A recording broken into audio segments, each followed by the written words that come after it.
Newtown Velocity by Johnny Marr. Johnny Marr, Custom, Club, Lando Calrissian, Lobot. Johnny Marr was from the Smiths. That's a band. The Smiths. That's not a family. I mean, it is. Jaden Smith is a part of that family. Got kind of weird. But that's a pretty cool song. I like something like that every now and then. It's really smooth. Welcome back to the stream. I return you to A Hat in Time. Why does everyone think that was Vinny? I don't know. I'm not sure. Did that sound like... You guys think I sound like weird people.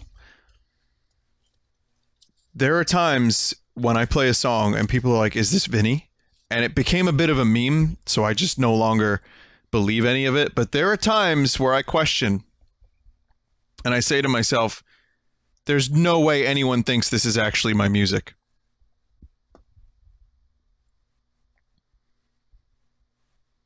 The style, okay, the vocals maybe not so much. Maybe the style of the music, like the guitars and everything, maybe that. I can acquiesce to that.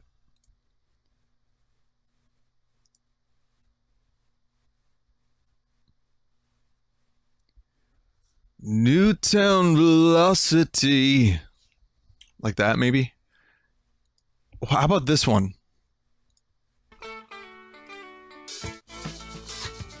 What about this? Do I sound like this?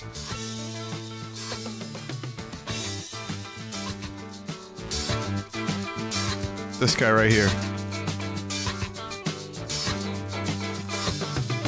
Tropical hot dog night. Like two flamingos in a fruit fight. Every color of... That's me, right?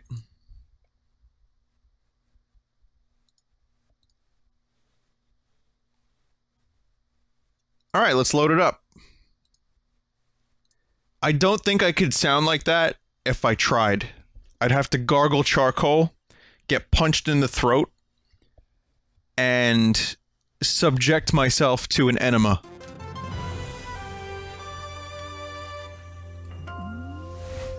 So that's a good segue into A Hat in Time.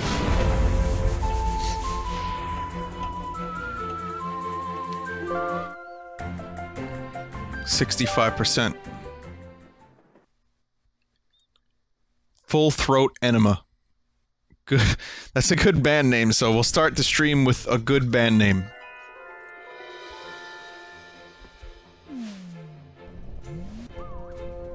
What was that? Spook Room? So, what I need to do now is go to that other world that I missed. Vinny, would you listen to anything sent to you via email, like underrated 90s artists? See, I talked about this the other day. People send me a lot of stuff. I get like 24 songs a month, or a week, a week at this point. And I can't keep up. I can't listen to all the stuff people send me, and a lot of times it's not that great. It's stuff that maybe people like, but I tried, and I couldn't do it. Every now and then I discover something, but mostly I say if you're gonna send me musical suggestions, it's not gonna turn out like maybe as amazing as you'd hoped. Sometimes it's good. Sometimes it's good, and I do appreciate the thought. I appreciate you thinking about me. But what I usually do for music is kind of discover it naturally. And, like, discover weekly or through movies and shows and whatever.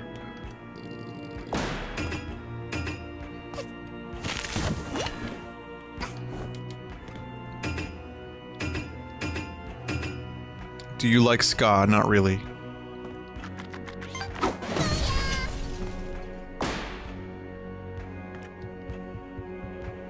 This is the wrong level.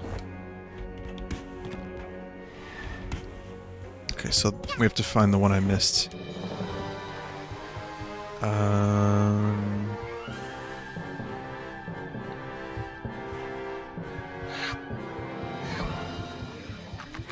Freeze Easy Peak.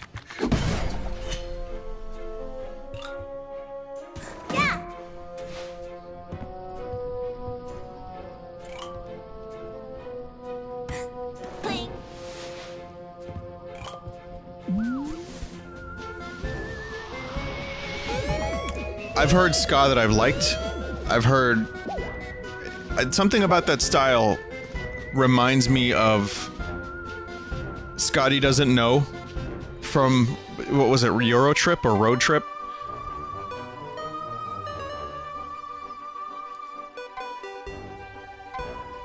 Free roam? Guess we're gonna do a free roam. Interesting. But yeah, I don't really dislike ska. I just never really sought it out. It's not my favorite genre of rock, but there was old ska is fine. Someone in chat just said new ska is music for white guys who have never had anything bad happen to them.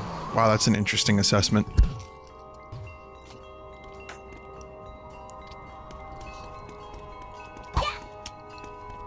And I like punk, but I don't like a lot of newer punk.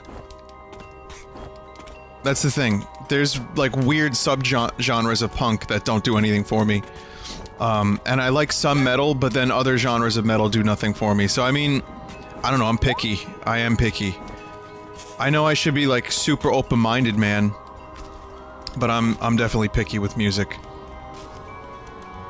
I'm not exactly proud of it, but I tend to overanalyze.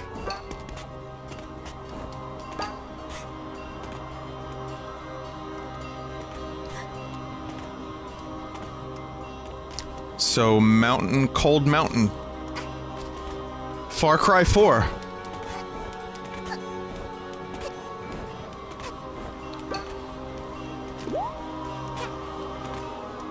Is this a Grant Kirkhope composition?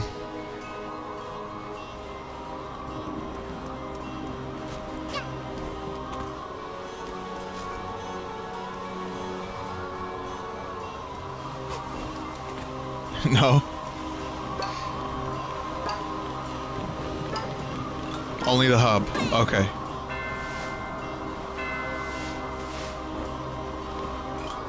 Open up. I'm here. Whoa, whoa, whoa, whoa! No, no, no.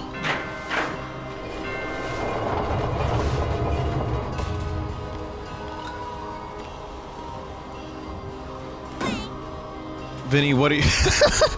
Vinny, what are your thoughts on instrumental trip hop? Son. What in Chad's name are you talking about?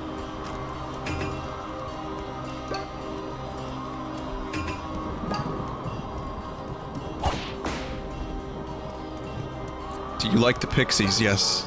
Yeah, I saw them a couple weeks ago at Asbury Park, and they were very good. It was a lot of fun.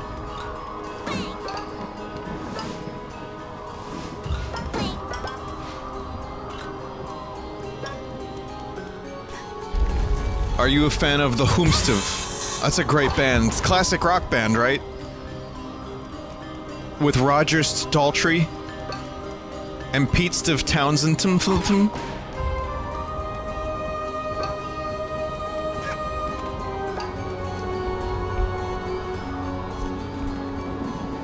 And John Entwistle, which actually just sounds like a made-up name, but it's real. It sounds like one of those phony names, doesn't it?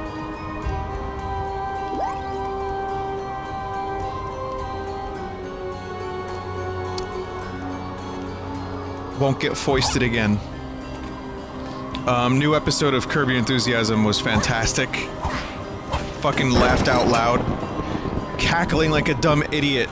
Like a dumb asshole idiot. Through some of the episode.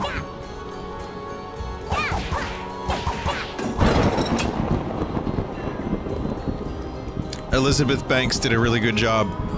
And, Larry's nickname was the best thing ever. Elvid.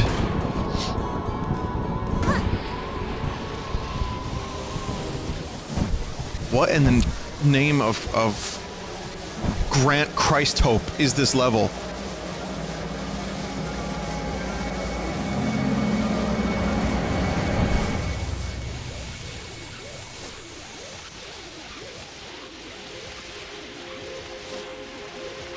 think they're going for... yeah, they're definitely going for like a mood thing.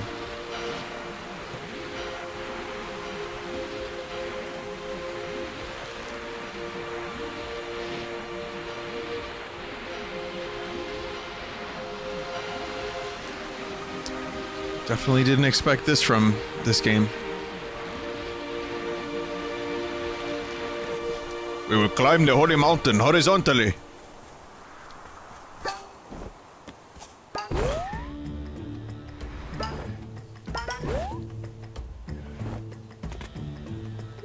Have you noticed those bright flashing lights in the sky? They started appearing recently after some weird hourglasses fell from the sky. Wonder what they could be. In any case, I really wish they wouldn't be so bright. They're blinding. These telescopes let you look at faraway peaks.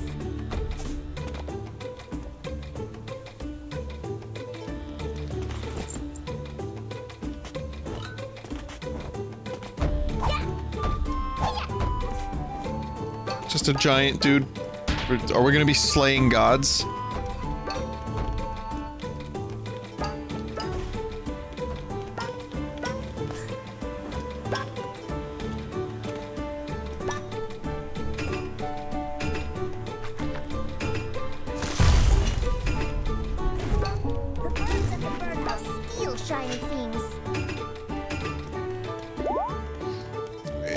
It's massive.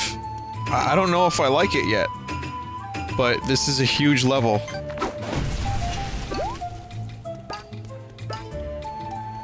I mean, it's cool that the game is trying to differentiate itself.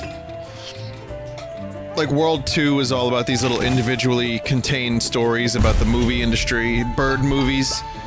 3 was spoopies in a good way, but also kind of reminded me a lot of Banjo-Kazooie and the way, like, the exploration was. World 1 was like Mario 64, Banjo-Kazooie type shit. But there's still, like, little stories and little specific challenge areas and everything, but this is totally, so far, this is totally massive compared to the other ones.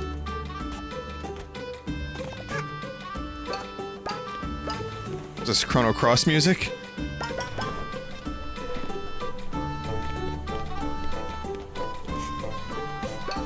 Okay, this really sounds like Chrono Cross music.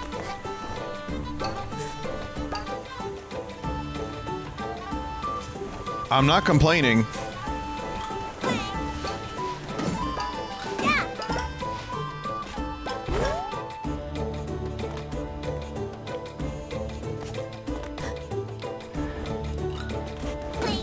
Let's go back to the rift.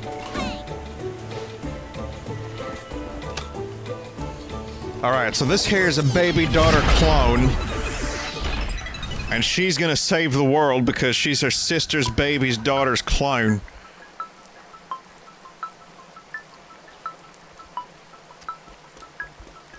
Clean.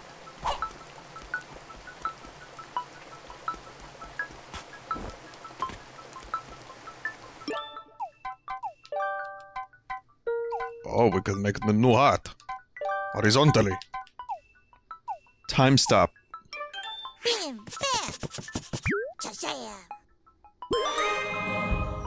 Death is inevitable, your time is valuable. Press left trigger to slow down time. That's a little morbid, that.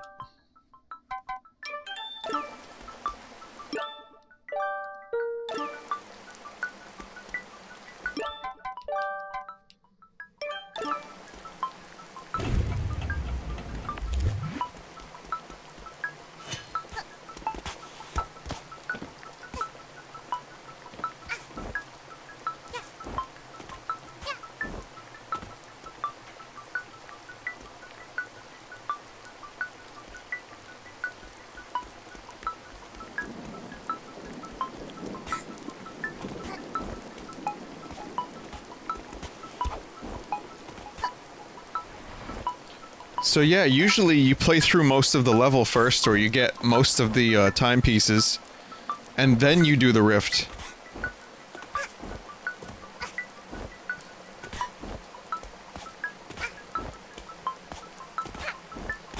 Other way around here.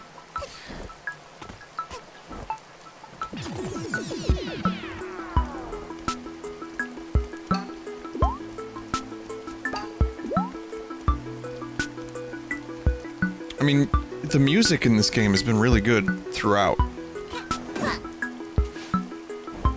One of the time rifts, someone informed me, starts out like a Chrono Trigger song, the Forest song. And I didn't even pick up on it, but it really does. And you can hear the Grant Kirkhope influence, but it's still kind of its own thing. And obviously Grant is on the soundtrack, but...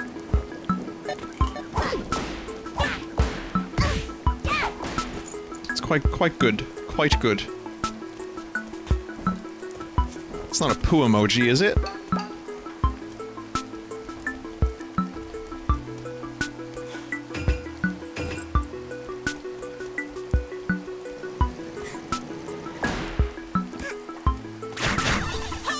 Whoa!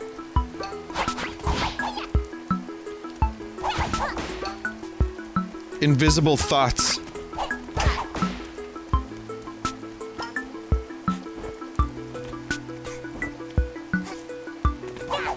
So I listened to some of the Blade Runner 2049 soundtrack on its own, and it's pretty good. I feel like Hans Zimmer did admittedly less Zimmerish things for the soundtrack.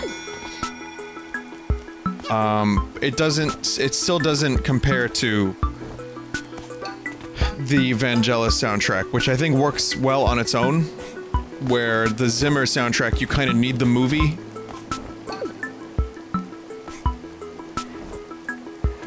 But, man, when Tears in Rain hits, it's like a fucking punch in the gut. It's so good.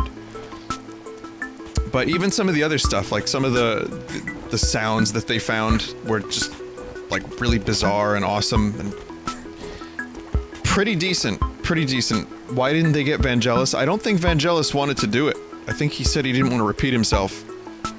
Which, hey, that's fair. I mean, dude doesn't want to do it. He's like in his 70s. I get it.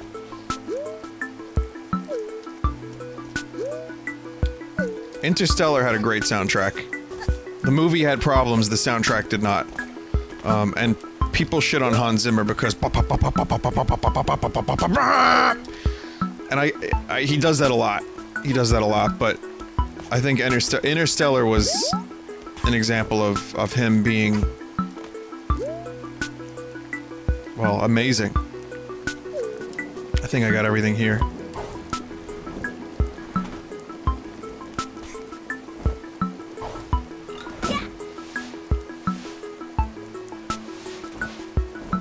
Tron 2 is an okay movie, but the soundtrack is amazing. You know, I have not yet seen all of Tron 2, but I've heard the soundtrack, and they did an amazing job on it. Yeah.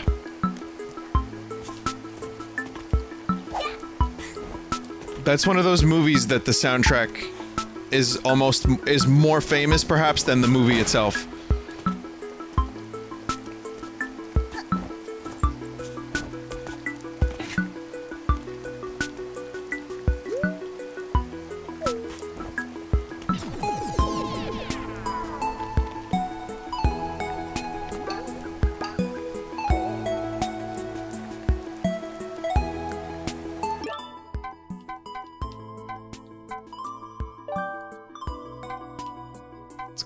Nice music.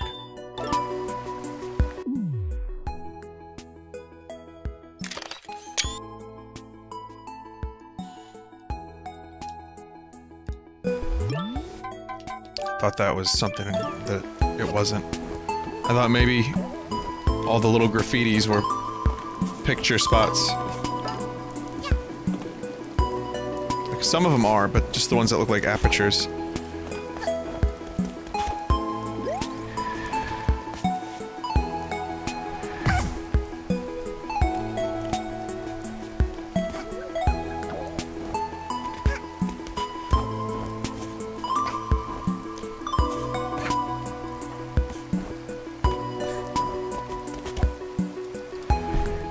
Oh my god.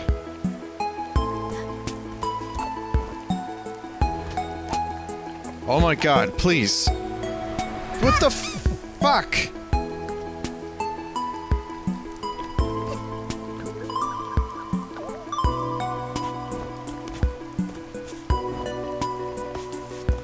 I'm having some technical difficulties here.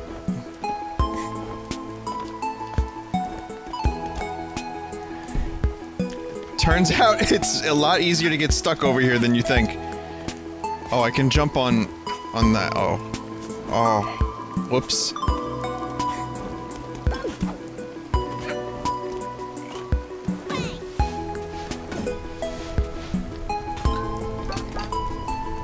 Fucking lag. Can I just blame lag for all the problems or the mistakes that I make?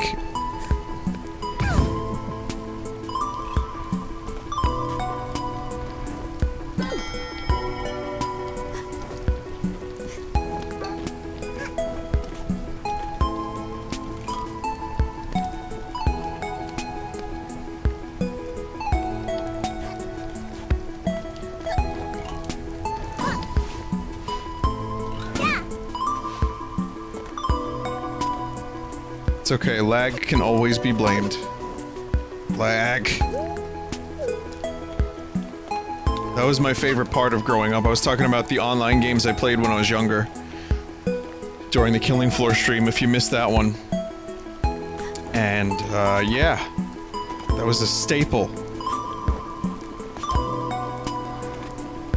That was a staple of playing online. Is it still? I haven't played on, like, a lot of online stuff recently.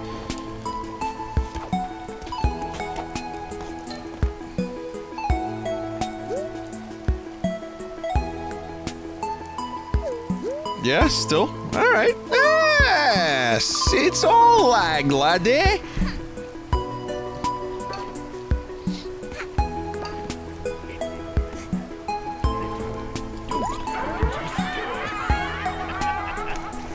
Still telling jokes.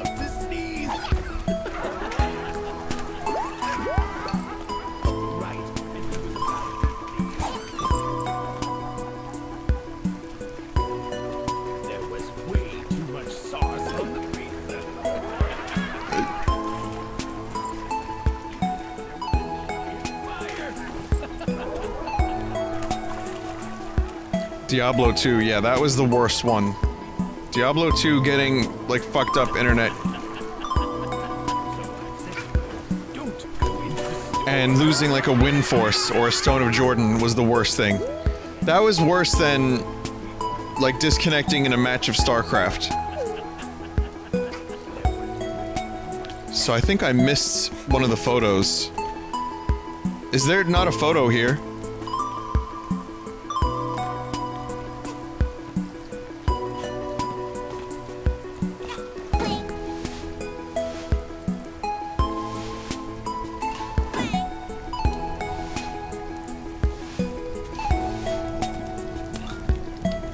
You already grabbed it? I only have 2 of 5. This is the 3rd area, I only have 2 of 5. That's rather interesting. Okay.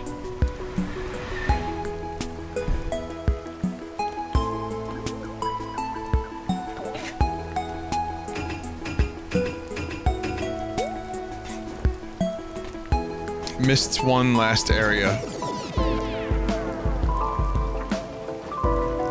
Really? Well, I'm not going back for it. Not this time. No way, Jack.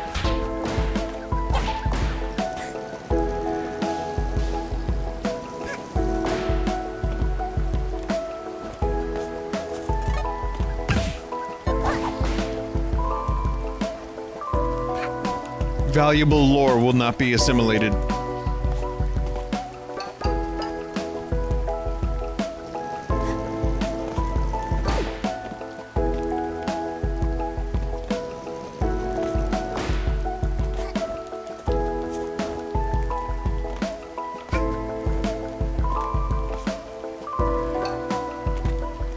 Let's see.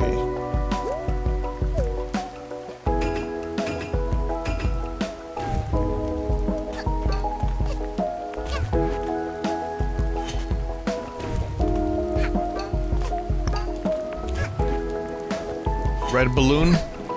I know what that means. Clowns nearby. One specific clown. Pennywinkle.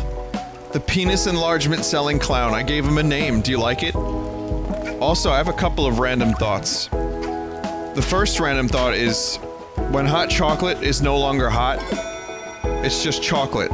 And that's not accurate. There's not enough descriptors to make a cold hot chocolate work. It's very disappointing.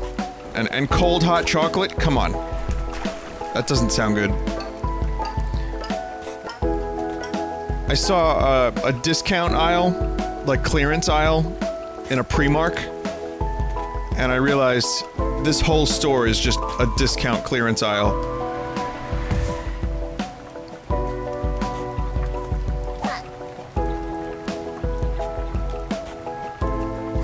Those are my thoughts.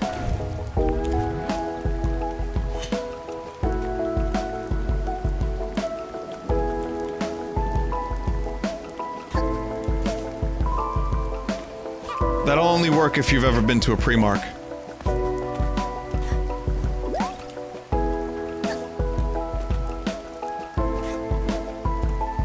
People are saying it's called cocoa. What, the drink? The liquid? It's just called liquid? It's just called cocoa? So what if it's a cold cocoa? Hot, cold cocoa?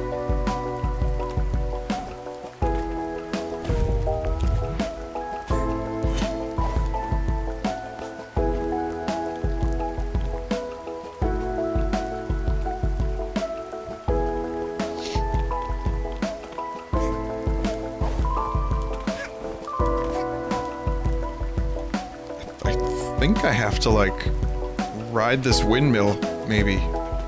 Or is that, like, a background element, like Super Monkey Ball? I don't know now. Even this fucking memory is long and convoluted.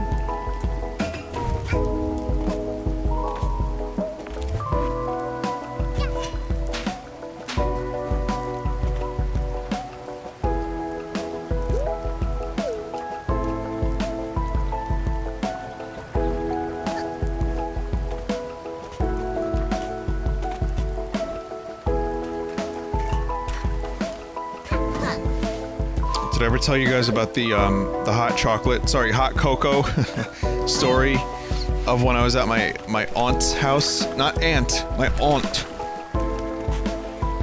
It was a very, very harrowing experience, and I didn't drink hot chocolate for a year or two after that. But, alright, well, here's what happened. I'm gonna tell you.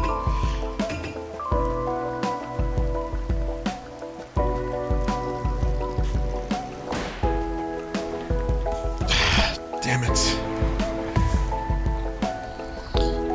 So, it was really old hot chocolate, and the powder didn't look right, but it was made anyway, and I drank it. There were like little bugs in there. There were like little grubs, or mealworms, or maggots. I'm not sure. Whatever they were, I don't remember. That was a mess. Me being a child, I didn't really know what was going on. And then I realized, okay, something's wrong.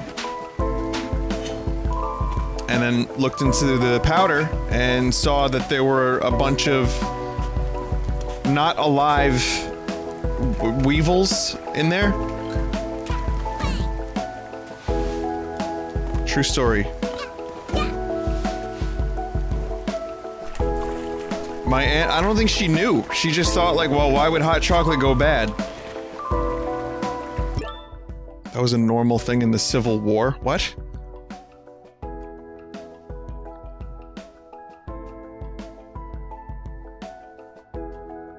That happens when you leave stuff in a pantry long enough. Yeah, I guess so. I don't think this is the right way to go. I've tried this way a number of times and it is not the right way to go. I've officially determined that that path leads to failure. So let's look elsewhere.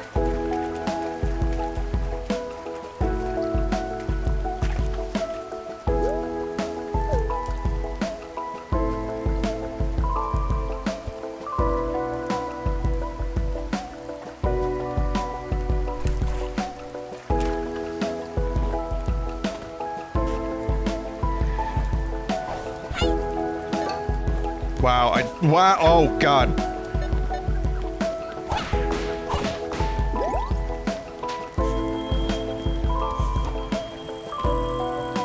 You just have to dive jump that? Okay. I'm still very suspicious of crates after that Resident Evil stream yesterday. Every crate I see is just a potential disaster. Is that gonna stop me? Probably not. But yeah, fuck Resident Evil for making me afraid of crates.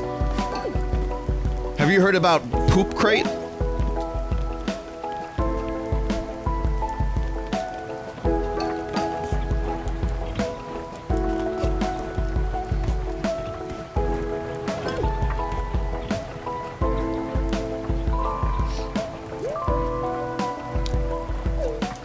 The whole subscription box thing, like I said, I tried it for a bit, and I realized pretty quickly that it's pointless, but you know, it's fun, I guess, if you're a consumer and you like to consume and you don't want to know exactly, if you want a birthday present once a month and you don't want to know what you're getting, I think that is the correct audience for that kind of stuff. But they also sell, there's various places that sell crates that are totally planned out and you know what you're getting ahead of time.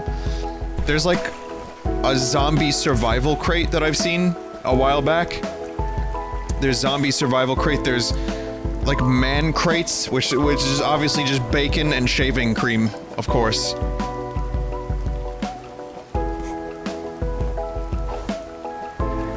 But yeah, zombie survival crate, I forget where, like, who sells this thing, but it's basically, you know, just in case you need a machete and a bunch of survival gear and like an axe and things that could kill zombies.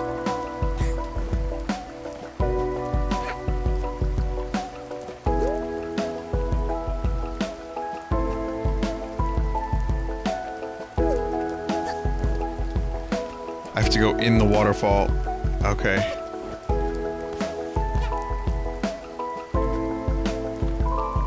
Well, this is definitely a long challenge.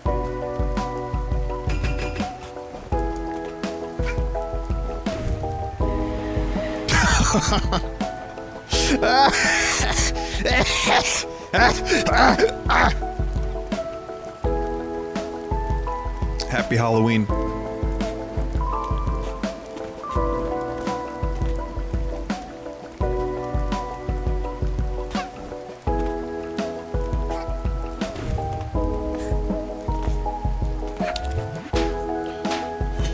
There was a hiccup in there. There's a couple.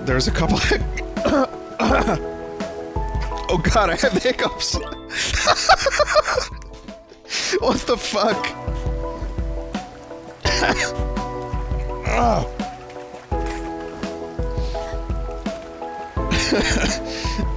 Oh man. I'm okay. I'm alright. I'm making feral noises, but I meant to just laugh and it turned into a bizarre hiccup combination. Go inside the waterfall, huh? Where am I going in the waterfall? Fuck. Follow the waterway, not the waterfall.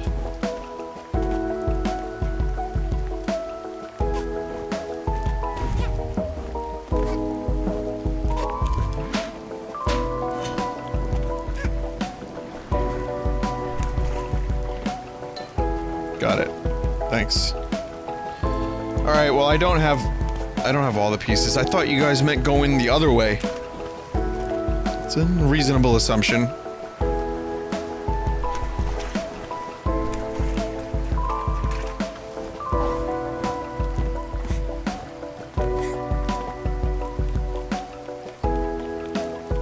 Okay, the hiccups are gone.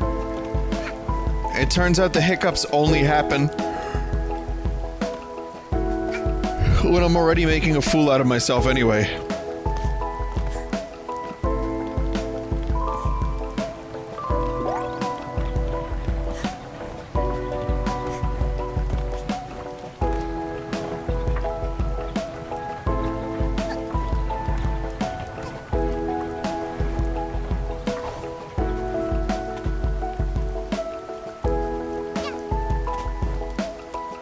Yeah, I'm a little tired. I'll tell you why I'm tired. Yesterday I was talking about my sleep schedule and how it's better than it's ever been. And then I decided to watch The Holy Mountain last night. And then that imprinted some fucked up visuals onto my brain. The movie ended around 4:35, which at that point it was like, okay, this is doable. This is only about a half hour later than when I've usually been going to bed lately. But I was just laying in bed thinking of the fucked up scenes from Holy Mountain, and it was like, you know, I'm trying to like decompress them and unpackage them and unpack them rather.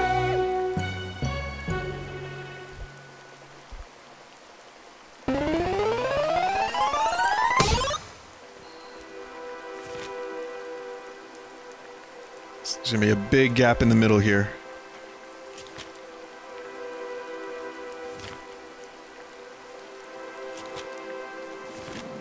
No, just at the end. I'm going to assume that, this thing achieved Nirvana. The last frame is Kurt Cobain, Chris Novoselic, and Dave Grohl hanging out.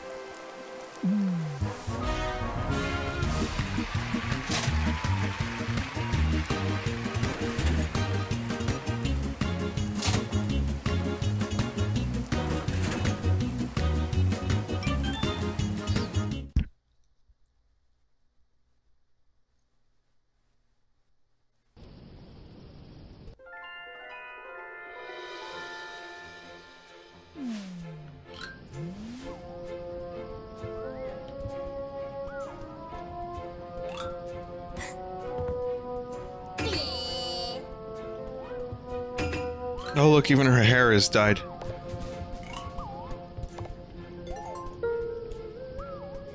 The emergency button, perfectly designed for moments when you need to push, when you need a button to push but can't find one anywhere else.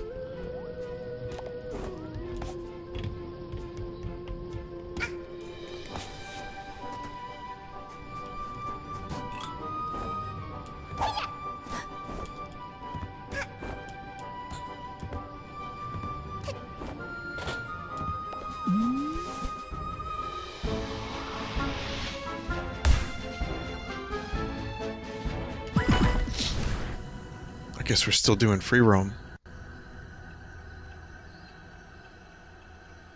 Yeah, The Holy Mountain is a movie that, I've said before, I would not recommend to everybody. There were people who got disgusted and left pretty quickly. And it's not a movie that makes you feel good. But, Jodorowsky has a couple of other movies, El Topo, A Dream of Reality, or The Dance of Reality.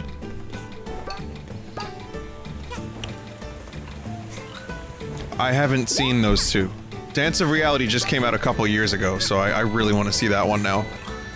And, I also mentioned earlier that YMS, Adam, apparently Holy Mountain's his favorite movie. But many of you will watch it and be like, why? Many of you will have nightmares. But some of you will probably question your existence and end up, I don't know, like, helping a homeless person because of the movie. So I guess that's something.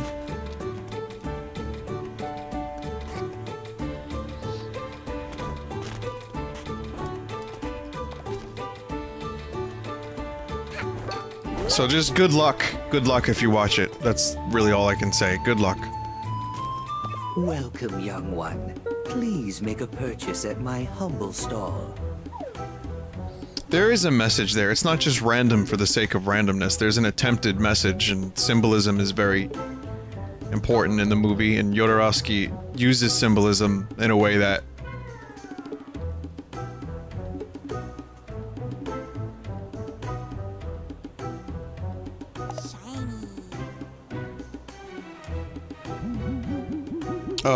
in a way that's very compelling.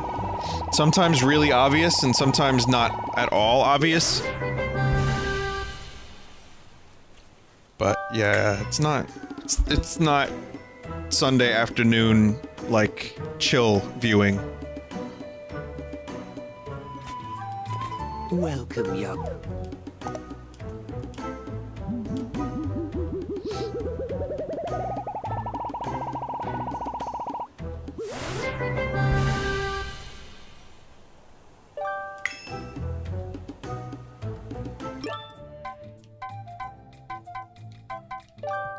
Bonk.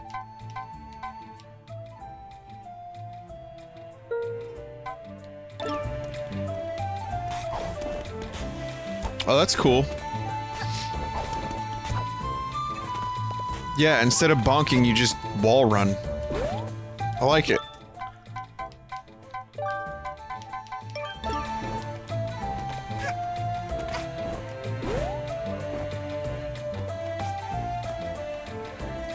Oh, weird. The Twilight Bell is this way. Okay, but where's the Twilight Princess? Remember Twilight Princess?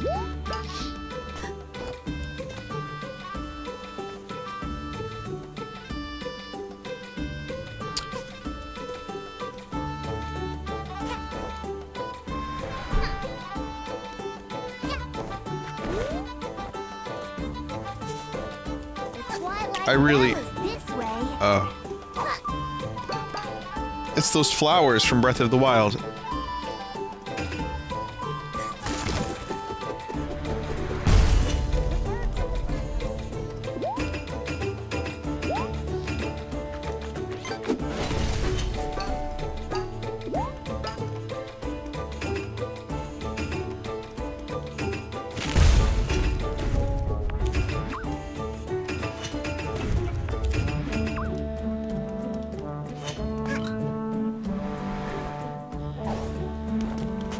Oh.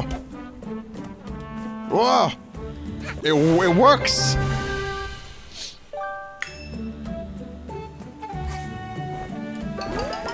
Wait, do I have every hat in the game? People are saying that the yarn is useless.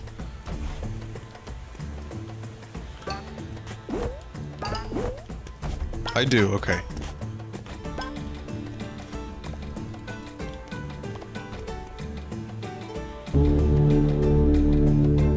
Herned.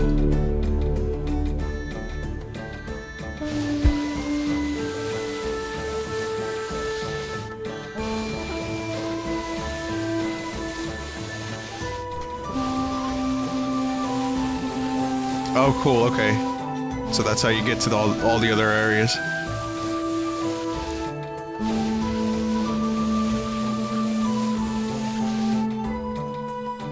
Vinny, isn't the Holy Mountain a 1973 film? It is.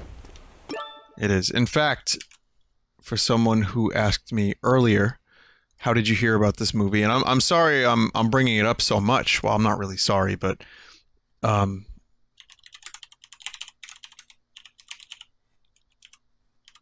want to show you the clip that I saw. This picture, okay. Now, you're going to experience this the same way I did. Which is, there's like a 1-minute thing that you need to see right now, okay? Now, without context, obviously it doesn't have as much power, and it doesn't really, I mean, if you don't understand this in context, there's no way it's going to make any sense out of context. Now, picture me finding this when I was like 20, randomly. And, well, here's the clip.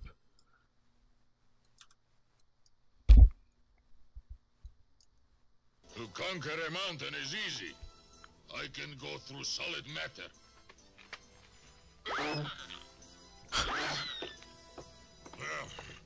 Nothing stops me. In a minute I will cross the holy mountain. Wait for me here. I got to the other side of the mountain in less than a minute. How long till you reach the summit? Oh no, I can only advance horizontally. And that's enough. From bottom to top, I can't do. But anyway, I am a champion!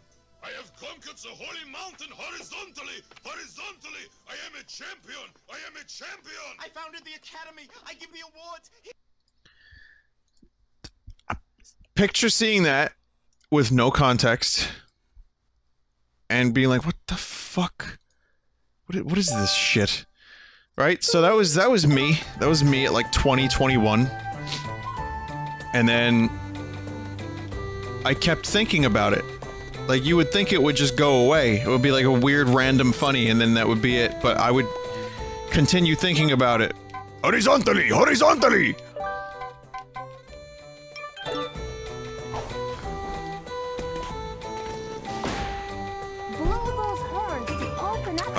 So then I would think about it. I would look up the clip and I would continue to watch. I watched it like 10 times before I said, you know what, I think I need to see this full movie. So I got some friends together and we watched it, and none of us had any idea what we were in for. And that was it. And then I became a fan and watched it like a couple more times over the years. And that's how I found that movie.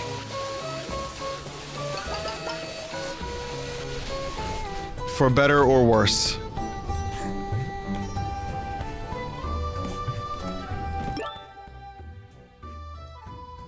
Vine Ryzen is horizontally challenged. Oh, okay. I see. 1 second, guys.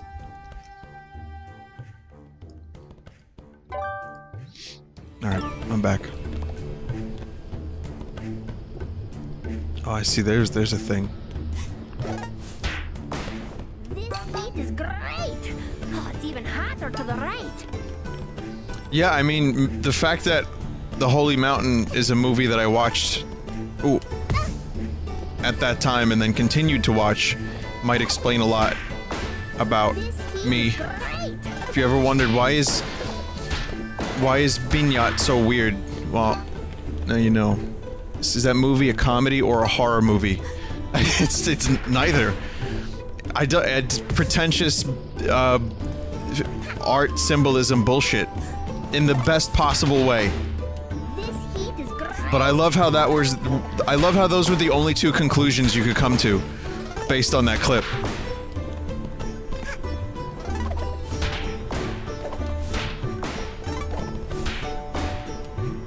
This way for the lava cake.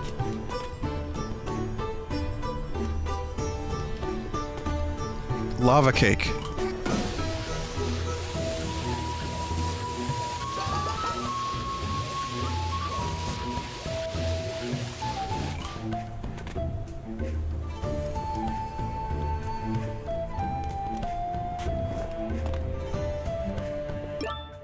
I thought it might be a horror movie because you said people were grossed out by it. Oh, I see. No, not really. Oh, there's definitely some horrifying moments. Glass Eye, anyone? But I really, I know chat was memeing pretty hard when we watched it, but here's the thing. I think a lot of people got something out of it, and I learned new things about it because of the chat. And at one point, like, the shock value of, like, this is weird, lol, wore off, and people started kind of analyzing it a bit, and, it was kind of cool. So I really enjoyed that. More disgusting than horrifying, but still interesting. Yeah, I agree. It was disgusting for sure. Disgusting and disturbing. Turn shit to gold. There's a character here. I'll give one moment away so you can determine whether or not you want to watch this movie. And again, it's not just lol random scenes just for no reason, but I'll tell you one more thing about this movie and then I'll shut up about it. Just because it's fresh in my mind. There's a scene when a character who's very obviously designed to look like Jesus goes to the alchemist, right? And gets his ass washed, and you see that. Apparently, Jodorowsky wanted George Harrison of the Beatles to play that role, and the reason George Harrison turned it down is because he didn't feel comfortable getting his ass washed on camera. In a close-up.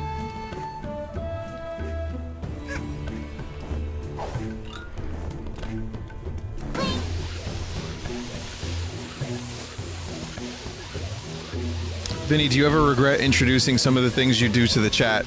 Not really, because, I mean, it's ultimately up to you whether or not you want to watch it. I can introduce you to it. I can, like... You can lead a horse to water, but you can't make them drink, you know what I mean? I can tell you about the thing, and if you want to watch it, great. But I'm not really forcing anyone to watch or do anything. No one has to listen to my music, no one has to watch my streams. You can watch my streams, but without any volume. You do whatever the hell you want. So no, I don't have any regrets. It's a weird thing that exists in life, and life is boring sometimes. So why not tell people about it?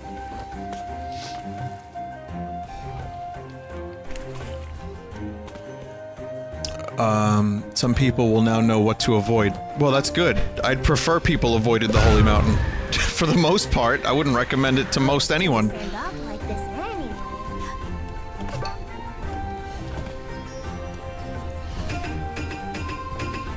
But there's a couple people that would probably get a lot out of it, I think. What's the movie called? The Golden Shower? That's correct, yeah.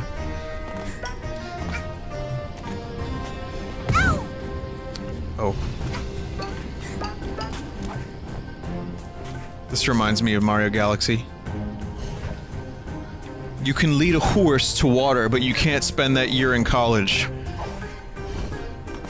If it weren't for my force, I wouldn't have choked those stormtroopers.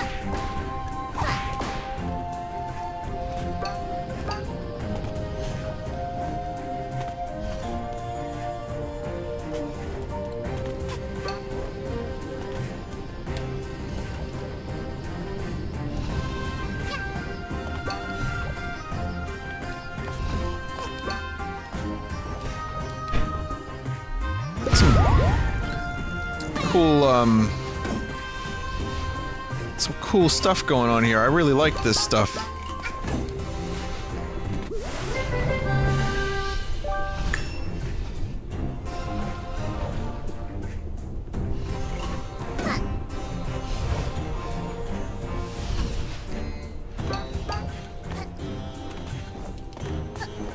This is just getting me more hyped for Mario Odyssey, to be honest.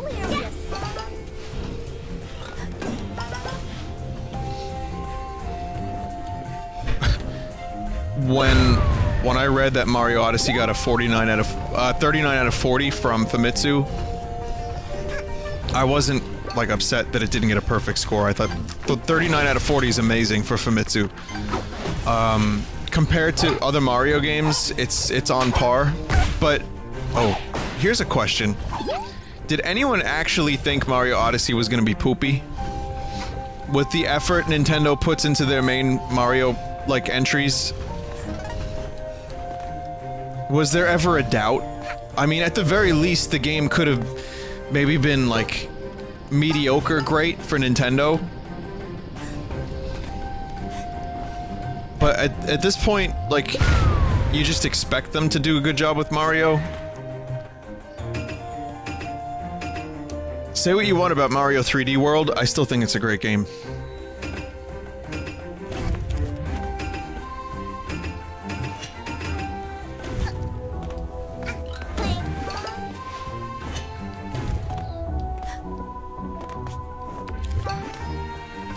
One of my lesser favorites, of course, but still good.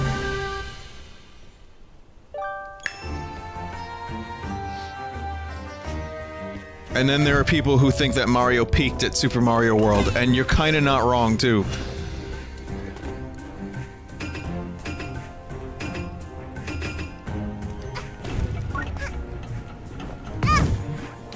Well, there goes the achievement.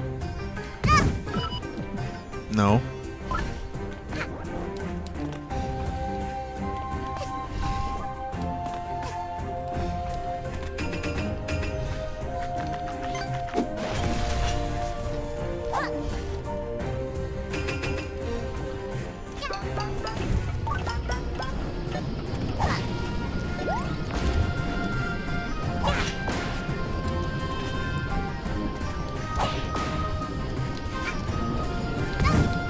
I keep thinking that's a button. And then just before I hit, I'm like, oh god, that's not a button.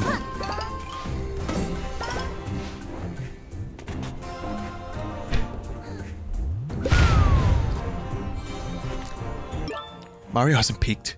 He hasn't even begun to peak. No one can deliver lines like fucking Dennis Reynolds. Or, oh god, how did I forget the actor's name? Glenn Howerton.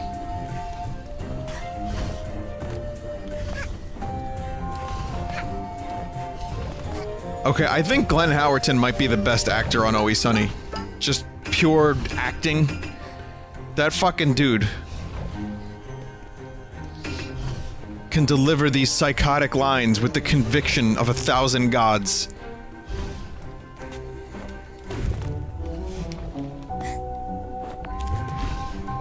Do I risk it? No, I'm not gonna risk it. I don't need the yarn.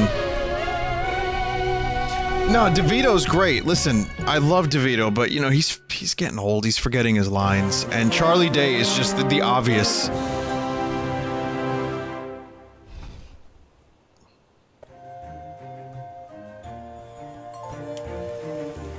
You know, they're all good, but I think... I don't know, man, the more I think about it, I think the Golden God himself, Glenn Howerton, might be the best actor on the show.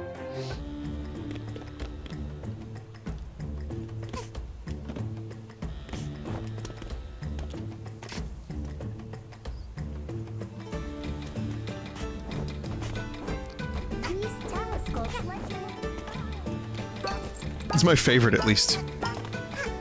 Maybe not my favorite character overall, but... great! But I think my favorite part of Always Sunny has changed over the years. Like, at first it's Charlie, I think, that gets you into it. Charlie and Frank are the characters that really start to, like, open the door to the show. And then you start making bird jokes. And then it's like, okay, alright, Dee is great.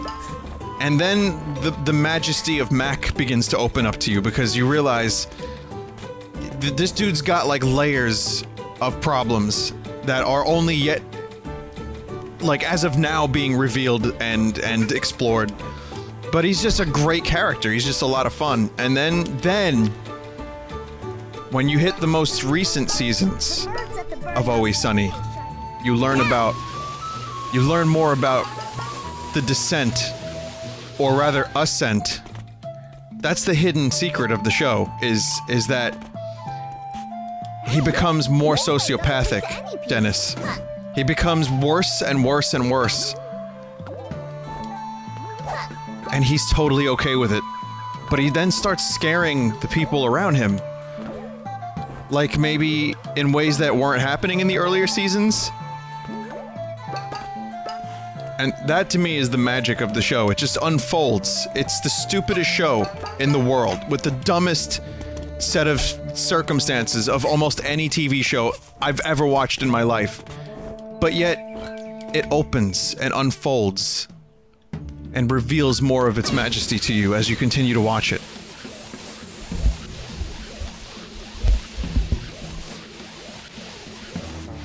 That hat of yours here.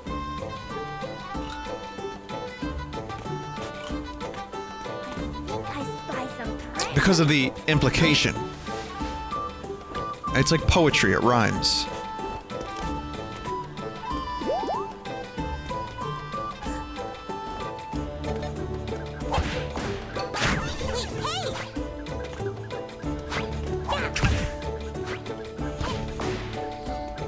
Well, someone in chat just said, "'Cause randomly being crazy for no reason is deep." Oh, I'm not saying it's a deep show. No. It's not deep. What it is a look into utterly depraved sociopathic behavior where no lessons are learned. It's so unlike most shows on TV where someone learns something. The deep aspect of it is how far into madness these characters tend to descend into. I mean, it's, again, of course it's not going to be a show that everyone likes. I mean, maybe there is, unlike the Holy Mountain, where there are things in the movie that are meant to be symbolism, the Always Sunny show, I can't believe I'm comparing Holy Mountain I can't believe I'm comparing Holy Mountain to, Always Sunny. What a day this is. That needed to happen. But yeah, no, the characters just get worse and worse, and I think you as an audience member learn through them. But not because they're learning, but because of how fucked up they are. That's one way I interpret it. And also, too...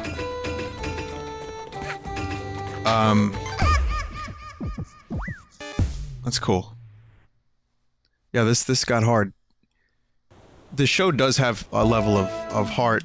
It's not like just totally heartless. There is... The characters are depraved and terrible, but they're, you know... They're treated with some care, and they tackle a lot of different, like, big topics. It's not always just random. There's, like, more to it than that, I think. Wait a minute. You mean to tell me I'm bad at video games? Get the fuck out of here.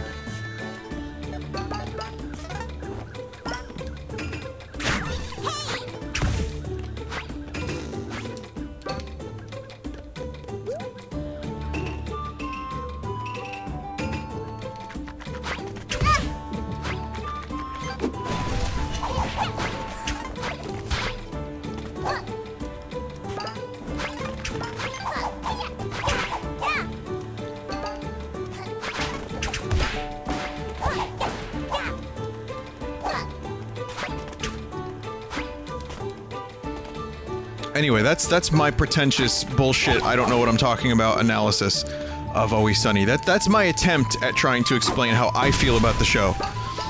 But I don't really, you know, I'm not an expert on anything. So, I mean, why would you listen to me? But really, it's a good show.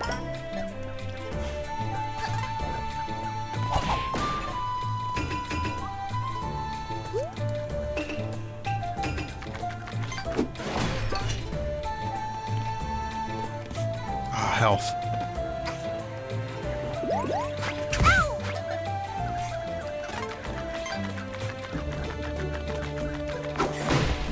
There's an upcoming season? Like, how soon is the new season of Always Sunny on its way?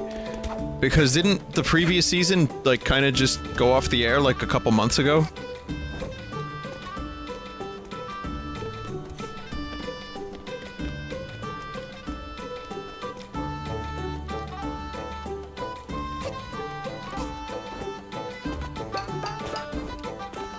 Late 2018.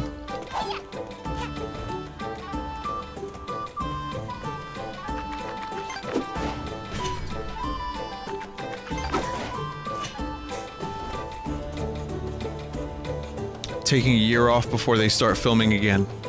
You know what? That's good. I think that's smart. Nice chimney. Yeah, that's good. That'll make, hopefully the scripts will be really good and everyone will feel recharged. And hopefully DeVito will still be alive. That would be great.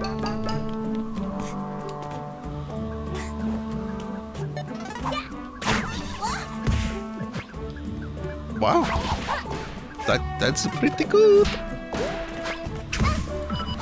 Hampertito! Hampertito!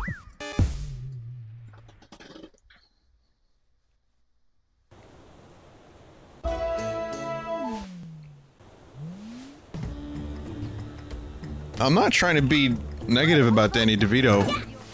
I want him to be alive. This guy's in his 70s, you know?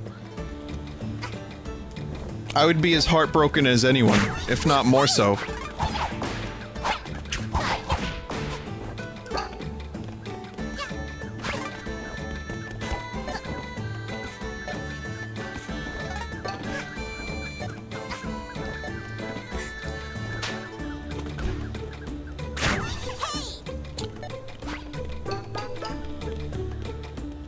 Invisible motherfuckers. This became more than just about running around collecting items. This is no longer a walk in the park. This is like getting shanked in the park.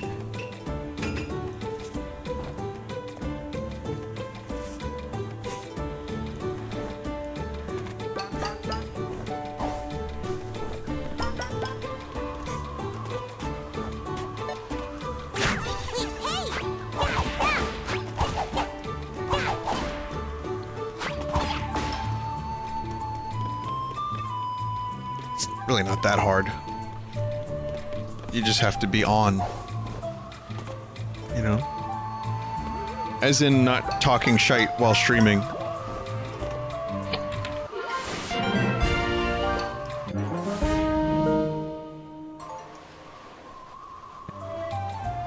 So wait, this area is now done. I spy some treasure.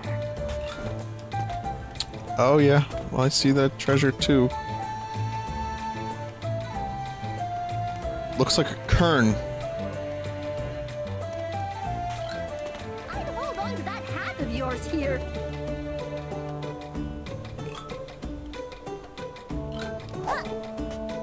Alright, well... as much fun as I'm having with this game, and maybe if this was like 15 years ago, I probably would have 100%ed this without a second thought, but...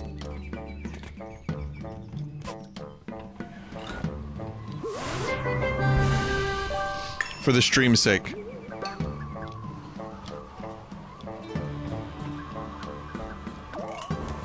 And for my own sake. I'm just gonna try to do. Swing towards the path you want. Just do. 100% is all timepieces. That's not too bad.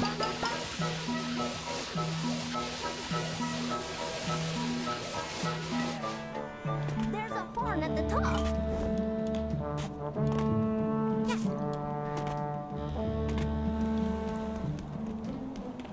My comparison with this game and Donkey Kong Country Tropical Freeze feels even more appropriate now because in Tropical Freeze, well, not appropriate necessarily, but my argument is that Tropical Freeze uses the level design, like the way, like the themes, to create challenges and tell a gameplay story in some ways. It's kind of a hard thing to explain. I'm not really sure how to, but Tropical Freeze did a really great job at creating unique and varied environments, and every level kind of had like a new element, but it wasn't just some dumbass like weird like floaty platform that was made of rainbows. It was like on the level where shit was burning, there were burning vines. And I think Game Maker's Toolkit sums that up perfectly, and so does, I watched the video of it on Geek Critique, sponsored by Nerd Coffin, and it was excellent. What a fucking great game that is. But my comparison is that this game and that game have a lot in common, because this game takes a lot of the elements from like the world's design and incorporates it into a gameplay element, right? So, but however, weren't there horns in Tropical Freeze? There was like a whole section of yodelers and horns and like mountains and this kind of thing in Tropical Freeze.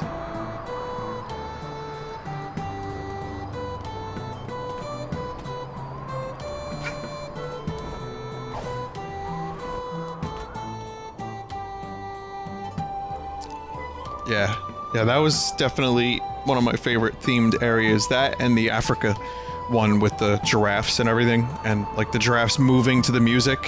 I really like that. I feel bad for people who didn't get a Wii U because, well, obviously, because the Wii U was mismanaged and misadvertised and was kind of poop in some regards. mainly because it didn't have a good library. But that's because it didn't sell. Chicken or egg. But I feel bad for people who missed out, who just, like, skipped the Wii U and missed out on games like Tropical Freeze. Make sure you swing towards the path you want.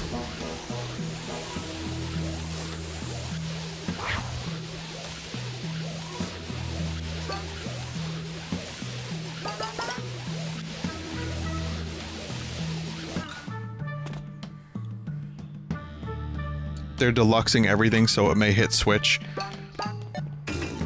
Well, I had a great idea. Since Nintendo likes to do their remaster nonsense,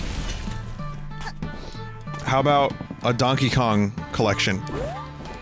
So we don't know what Retro's doing right now. Retro could very well be making a Donkey Kong Returns 3, which would make it a pretty, you know, I mean, it would make it a trilogy, and that would be a fucking great trilogy. 1 DK per system. Each one better than the last. That would be great. I would love to see Retro do something new. I would prefer to have them tackle maybe Kid Icarus or maybe a brand new thing. But, I mean, we know they're not doing Metroid. Sadly. But whatever Retro's doing, you know, Godspeed. But I thought maybe it would be cool to release a collection. Donkey Kong Country Returns, plus Donkey Kong Country Tropical Freeze, on one little game cart for the Switch. Maybe throw in a couple of bonus levels. The 3DS version of Donkey Kong Country Returns had 10 bonus levels, or 8, I think. Why not do that, but put the 10 bonus levels, like 10 new ones in Tropical Freeze.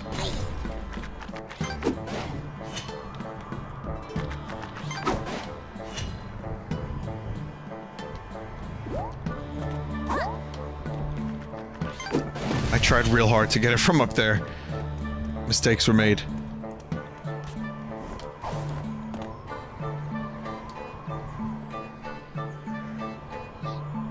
Plus the original DKC trilogy. I think that's asking for too much. I think if they had a Donkey Kong Country collection, kind of like Mario All-Stars, that would be great, but it would also take away from individual sales of Virtual Console games. And I don't have faith in Nintendo to release a collection with as much value as All-Stars had these days.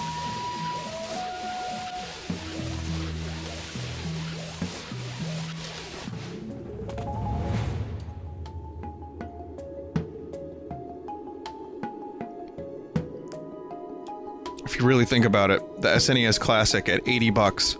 Pretty good deal for 20 games, 21 games, 20 of which are amazing. But you're still spending that much money. My twitchy behavior. My body has been to places that have left. Oh yeah, they did do the Kirby collection. Gimme!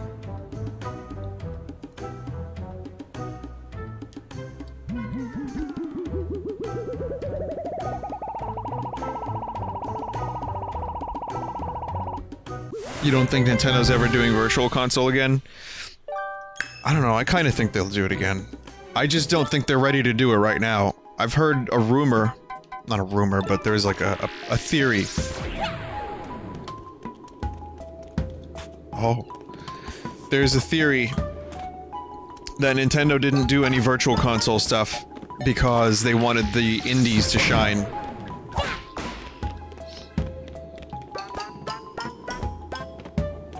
And I believe 2 of the top 10 games, or top 20 games on the Switch eShop are Nintendo's. Everything else is like Stardew Valley, Golf Story, Axiom Verge. Tons of really great indie games that maybe would not be getting the same attention if Nintendo was doing their Virtual Console shit.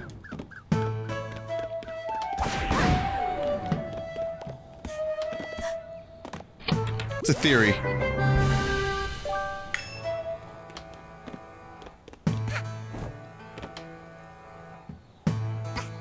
My theory is a little different. It's that they wanted to release the NES and SNES Classic without any interference. There's something strange It was the- about some of those eggs. It was the perfect time for the classic systems because the Wii U is on the way out and it didn't sell very well. The Switch is on the way in without a virtual console. It's the perfect time for Nintendo to sell these things and make a fuckload of money off of them without competing with themselves. That's my theory, but I do think we'll get a virtual console eventually, and I think a lot of people are being like kind of negative. They're like, oh, we're never gonna get one. I know it seems like that, but I'd say just hold out a little bit longer so you can buy the games that you bought 3 or 4 times already over again for $8. I know how excited you are to buy those games for $8 when you bought them 3 times. Oh shit.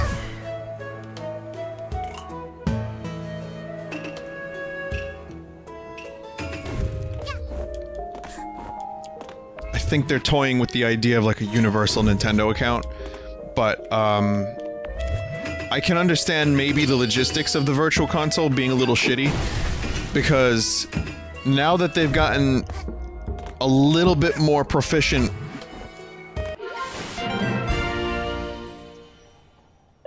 now that they've gotten a little bit... Is this game too loud? Can you not...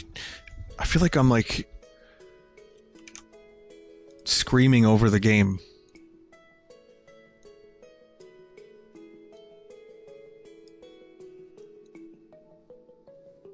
It's okay?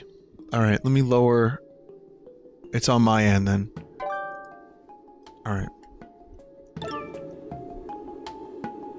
You know what it is? My volume in my headphones is too loud, so I'm like trying to talk over it.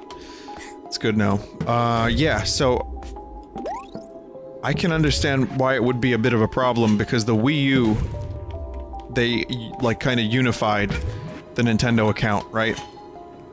How many upset customers do you think they're gonna be if Nintendo tells them they're gonna have to buy the same games they bought on the Wii U again? So... maybe there's like a logistics issue of, do we give these games to the Wii U owners for free? Do we give them a discount? Do we have a loyalty program? I'm sure there's some questions that don't make this an easy answer.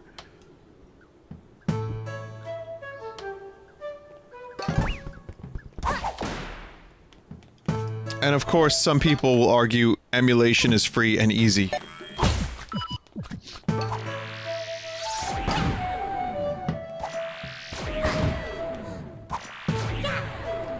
I can't argue with that. I mean, yeah, obviously. I guess you're more paying to have it in an official capacity.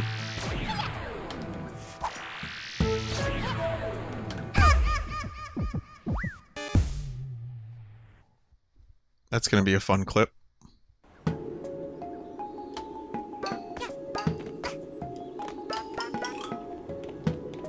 My intent was to get in there and hit him with the umbrella, but I guess I didn't quite do that.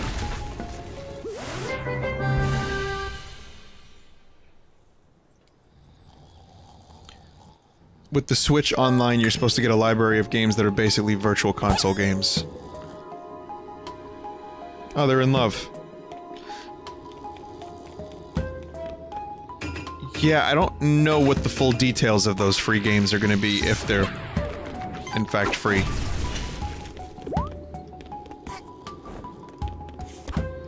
The idea is that they will be old games with updated online. So I think we're gonna see some, like, classic multiplayer games with updated, you know, online infrastructure. Which is kinda weird, but I guess that's kind of alright. I'll take it.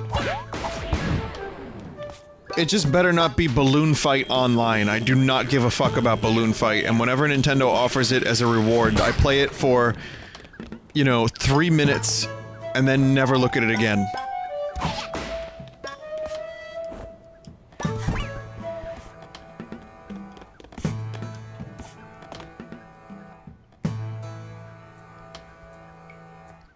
Classic Selections Library is basically like a Netflix thing. It's not the same as Virtual Console. Well, that's what I'm worried about. I'm worried they're gonna make these games available, like you can stream them, or you can play them for a limited time, and then they're gonna just remove them.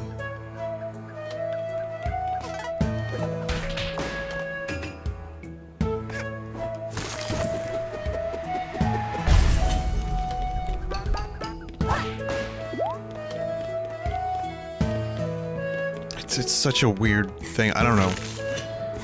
It just doesn't sound intuitive. It's still weird, and who the fuck knows what they're gonna do with the Virtual Console, but... Side note, I've learned how easy it is to actually add more games to the SNES Classic, and it is sickeningly easy. So, next time I stream my SNES Classic, there may in fact be Chrono Trigger on it, and a number of other games. They confirm they won't get removed, but I believe it's going to be subscription-based. Okay, so you'll only be able to access these games with a subscription. Well, that's... it's better.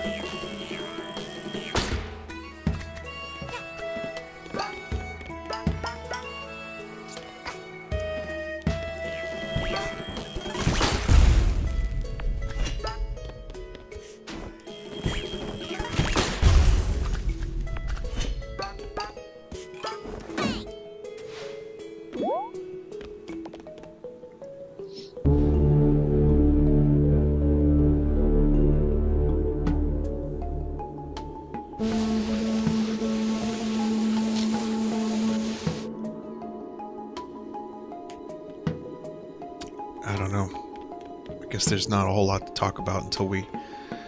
I feel like I've gone over every potential. My ideal version would be, so, going back to Donkey Kong, I would love for Tropical Freeze to come out on the Switch, because more people need to play that game. And, I know a number of people who have a Switch now that didn't have a Wii, didn't even have a GameCube. N64 was their last Nintendo system, and they finally got back on board with the Switch.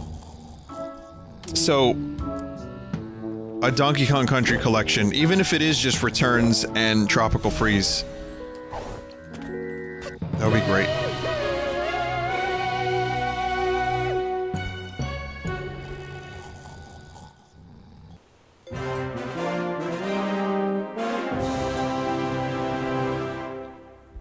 Talk about how EA is still the most evil company. What about, what happened with the game?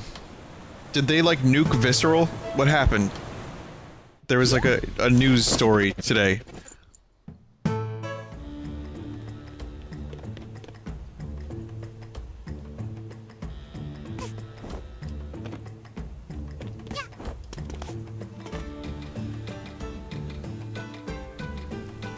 I know about the microtransaction. Yeah, I know about all that. I talked about it. These telescopes let you look at faraway peaks. So Visceral... Wow. Visceral was one of their developers, one of their studios, and didn't they do Dead Space?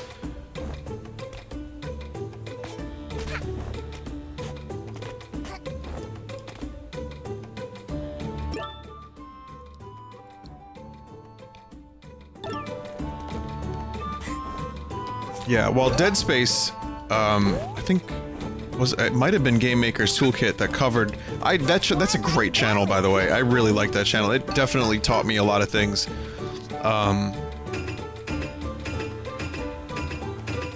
They covered... well, Mark Brown covered...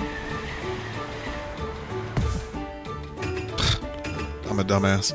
Mark Brown covered the evolution of the Dead Space franchise and how it went from, like, a survival horror game with some minimal action elements to, like, kind of a half-and-half action slash horror game, and then the third one was just all action.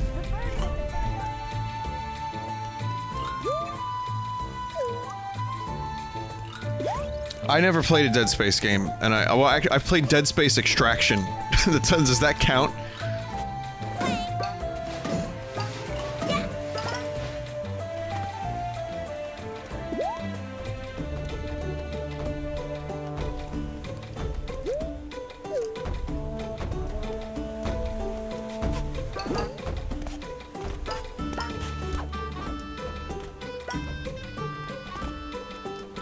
Go back to green. Which one am I going to? Go back to green. Oh, the green flags.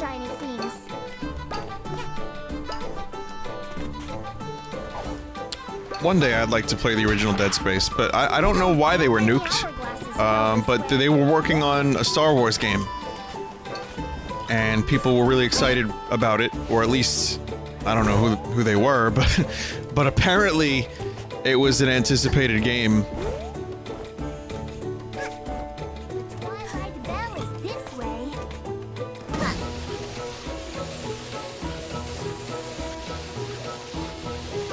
Too costly. So what did they do? They handed it off to another developer, or did they just shit can the game?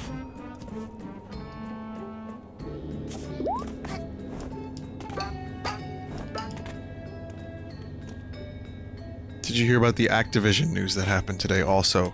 No, I didn't. What happened? They handed it off to another developer. Oh. Rip Visceral.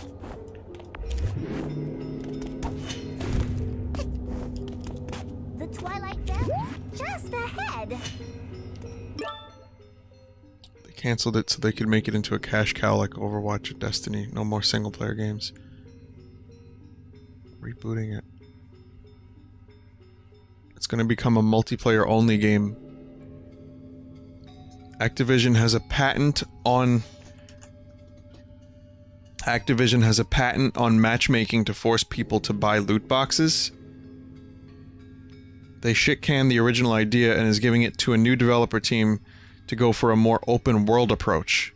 Okay, for some reason, I believe that one. Activision's matchmaking microtransaction engine. They trademarked an algorithm for matchmaking based on microtransactions. They queue you with players with good loot so you get jealous.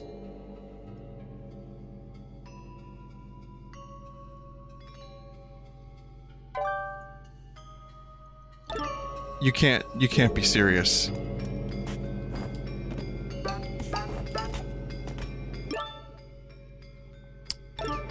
Now, here's the problem. These are basically just headlines from chat members. So, obviously do your own research. Don't take that as the word of God. Go find the story for yourself, please.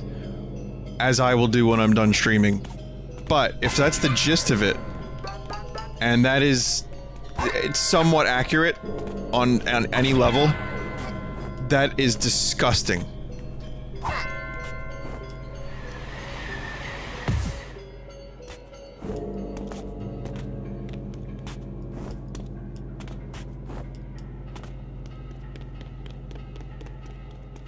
The patent was filed in 2015. The Twilight Bell is just ahead. Hey, Nintendo does microtransactions too. In the form of fucking amiibos. So you can't even defend Nintendo, really. Everyone's got some form of, like... you know, everyone's doing something. The only saving grace with the amiibo stuff is that, at the moment... like... you can't get an advantage online by buying an amiibo. And, like, people were a little salty about Samus Returns. But I don't think it was much of a problem. It was an optional game mode. You know, hard mode was already in the game. It was like double hard mode, you know? But still, yeah. Mobile games. Yeah, mobile games. Nintendo, listen, Nintendo is definitely the lesser of the evils in my opinion. And in my experience, because they do good DLC. It's not overly expensive. I remember Fire Emblem had pretty good stuff. I haven't had an issue because I feel like I get value. But... you know, they're still doing it. I mean, this is just a common business practice now. But hearing about, like, patenting matchmaking microtransactions, that is a really anti-consumer thing to do. Look at that thing. Yeah.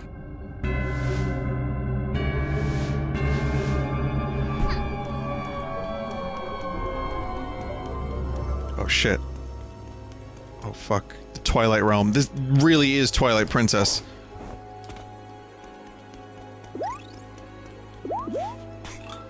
Smash Bros has solid DLC. I loved the Smash Brothers DLC. Fucking Cloud, Bayonetta, Corrin. It was great. Little expensive. Little expensive. Great characters, well thought out characters, but little expensive.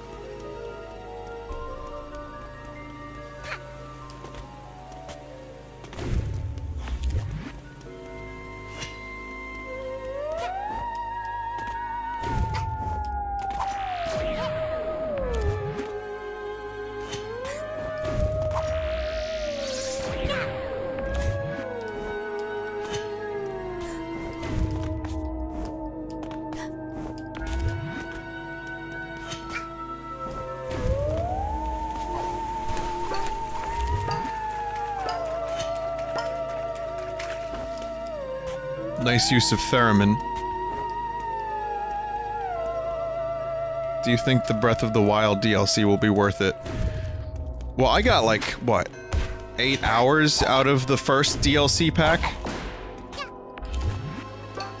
With the trials and all the extra loot that you could find around the world. Loot.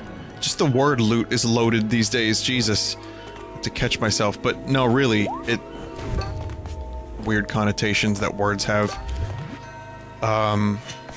Yeah, I got about like 6 to 8 hours worth out of that first pack, and I had almost no interest in the first pack when I first heard about it. I was all about second pack. I hope it's good. I think it will be. I think it will be. There's gonna be a dungeon. For a game that's already very, very, very complete, and you can get easily like 80 hours and still see 80 to 100 hours in Breath of the Wild, and you can still see new shit. The fact that you even need DLC, I mean, you don't. Really.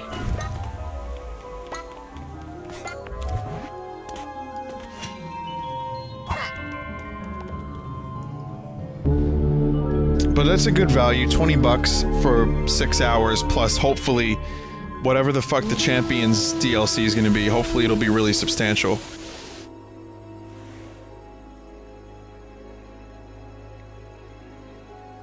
Here I have, it says here...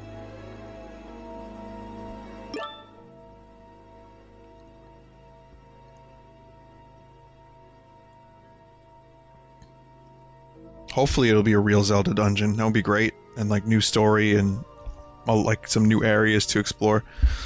Even if it's another 6 hours to 8 hours, that's still a pretty good 16 hours for 20 bucks. With, you know, another 100 on top of it or so. It's not bad. It's not bad, and it's better than spending like a season pass to get a couple guns, a couple maps, so that you're not left behind when matchmaking.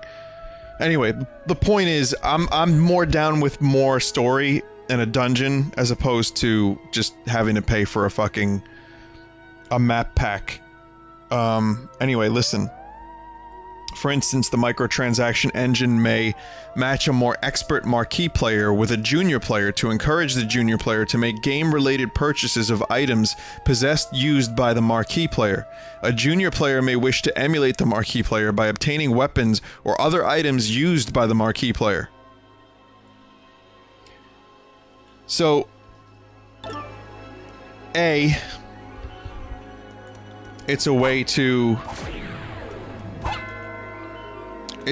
show you what you can buy,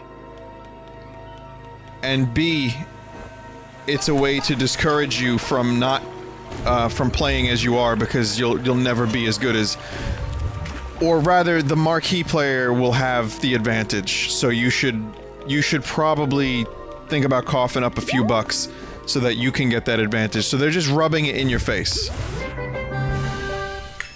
You know what that's like? That's like a sale at JCPenney. I don't know why I'm using JCPenney as an example, but it's like a sale Okay, let's say it's a sale at like a place that sells appliances, and there's a toaster on sale for 50 bucks. You get there, you find out the toaster is crap. There's a $70 one though, that's pretty damn good. It's not on sale, but they just wanted to get you in to get the $70 or $80 toaster.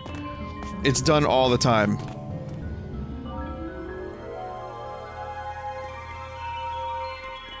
Fucking Nathan For You just did a thing about that with massages, wart massages.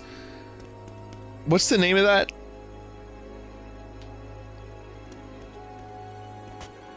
The old bait and switch? Isn't there like a, is there a specific name for that tactic?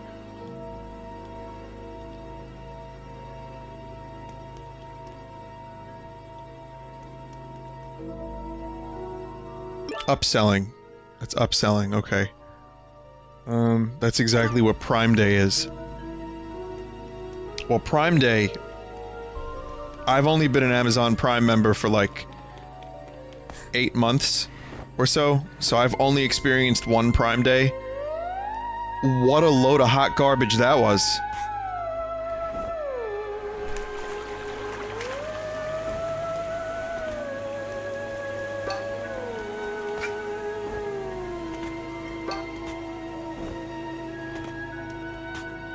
Any of the good shit was out immediately, and most of the rest of the stuff was trash. So I mean, you're encouraged to just keep shopping and looking around for whatever you want, because the good stuff isn't available. Oh fuck. Okay. But even that isn't as bad as upselling. Or whatever it is we're talking about here with Activision, that is just plain...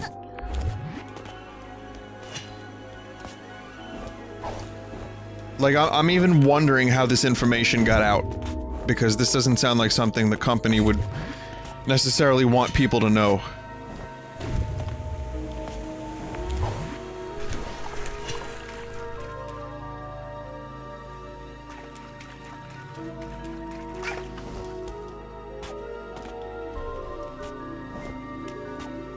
Patents are public.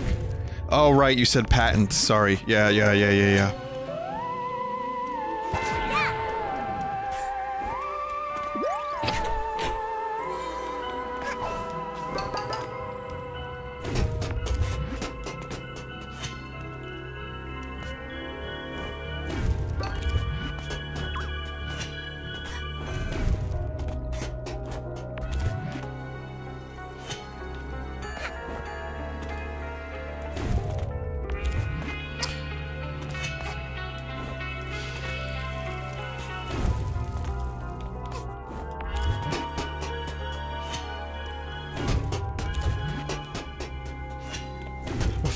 Fuck.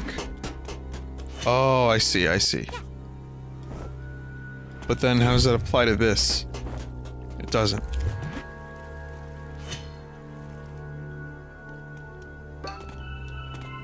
Alright.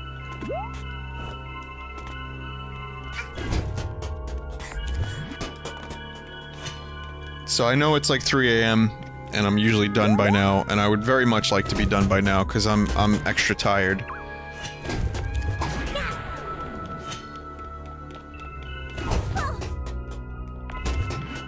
But, I mean, we're here, I may as well just do it.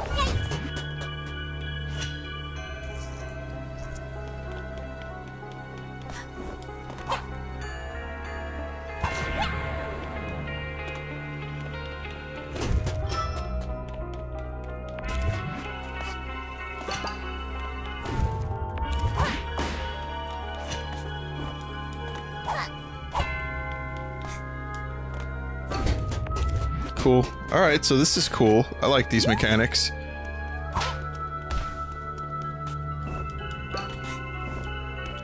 I wasn't so sure I liked this world at first. I had some... I don't know, it was too big, I had some issues with it, but now I'm kinda liking it. This is more galaxy platforming. I can't fault the game for variety, it definitely takes from the best. And kind of like the idea that everything...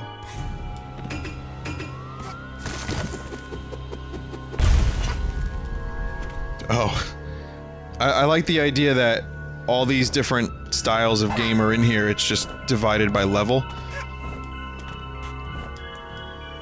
Mario game could easily do that. I can see a Mario game one day being a mix of Odyssey with Galaxy-esque challenge levels and like more 2D or like isometric 2D. So like, picture everything Mario has been in 3D up until now, but divided by like levels. So every world has like 80% challenge or 80% free roam and 20% like missions.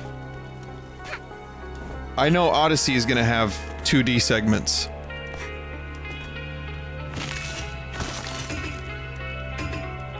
Where you like go into a wall and you turn into 2D Mario and you do some 2D platforming.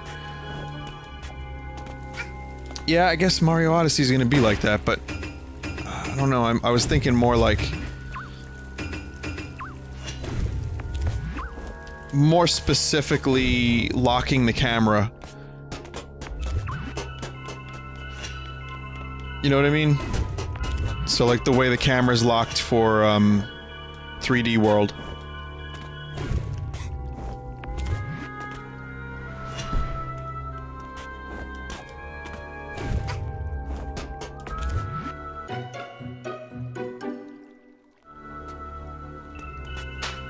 Are you planning on streaming all of Mario Odyssey? I was gonna answer that with bitch, of course, but then I realized that's really rude, and even though my excitement may implore me to say the word bitch in that situation, it's not the best thing to say.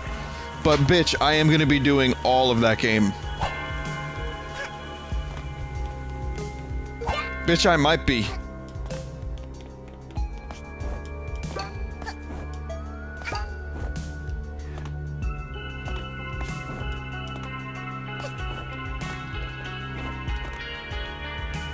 Say hoe instead. This hoe has a cube.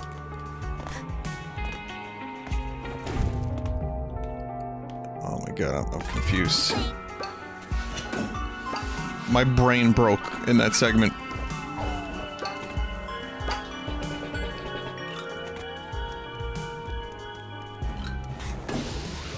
When I say I'm gonna do all of Odyssey, I'm not sure I'm gonna 100% the game on stream. If there's something like 40 to 80 moons per level, per world, I know people get very salty when I say the word level. That's a fun one.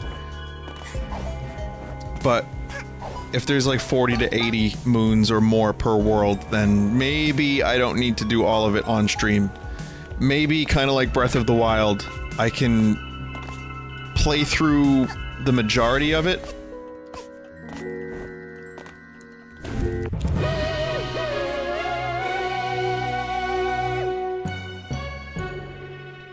And do a little bit on my own.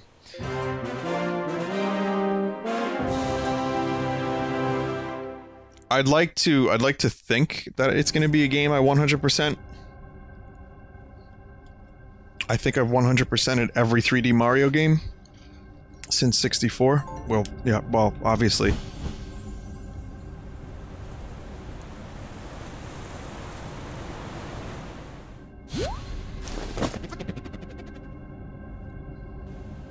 But, yeah, we'll stop there. I'd like to think I would 100% it, but it seems like it's going to be a massive undertaking. It seems like this is the game that is going to take, in the same way Breath of the Wild took hours upon hours, this one's also going to be like that. So I just don't know.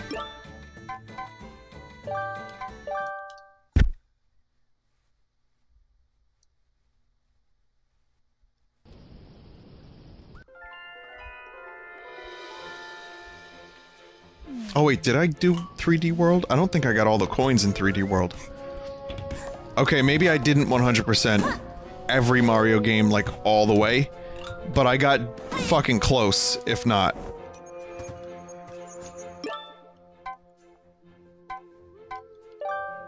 Are you gonna play it on your trip? I'm gonna try to avoid playing Mario Odyssey while I'm in Atlantic City for my convention, because that would be...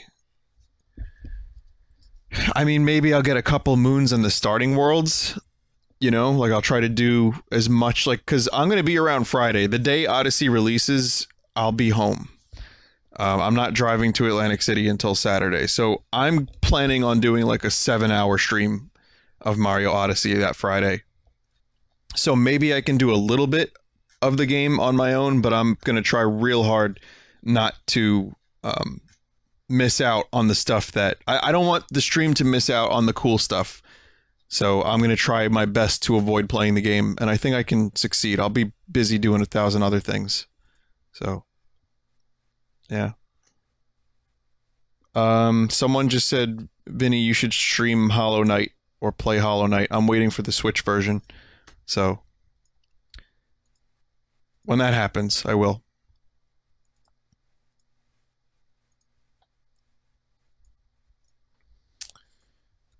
Alright, so that's the stream. I'm done. Hat in Time is cool.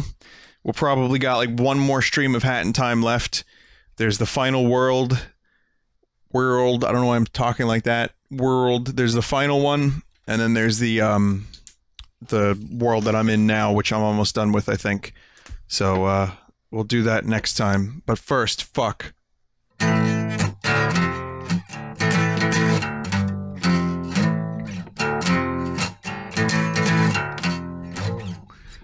I was in drop D anyway, right?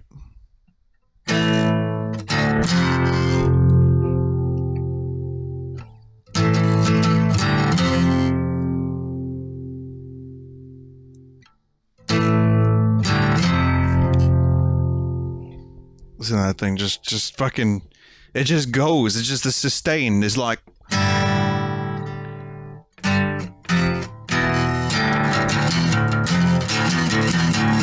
The fucking drop D in an acoustic guitar sounds pretty fucking awesome, depending on the guitar. And this is a Gibson. And let me tell you something. Gibson has good acoustic. Was the song.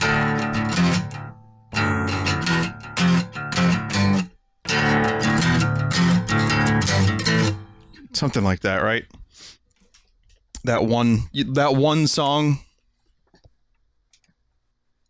That wasn't Vomit in the Ball Pit. Hang on a minute. I don't even remember how to play Vomit in the Ball Pit. That was actually Vomit in the Ball Pit is almost that song. Yeah, that one.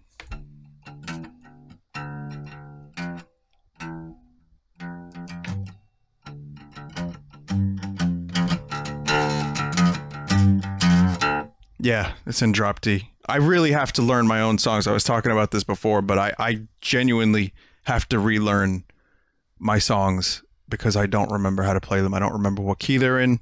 My memory is that bad, so I have to listen to it and decipher how I played it, and then the muscle memory starts to kick in.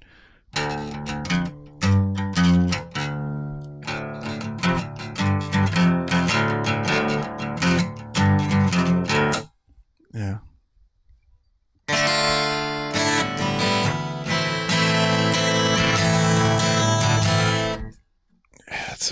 It's a good one.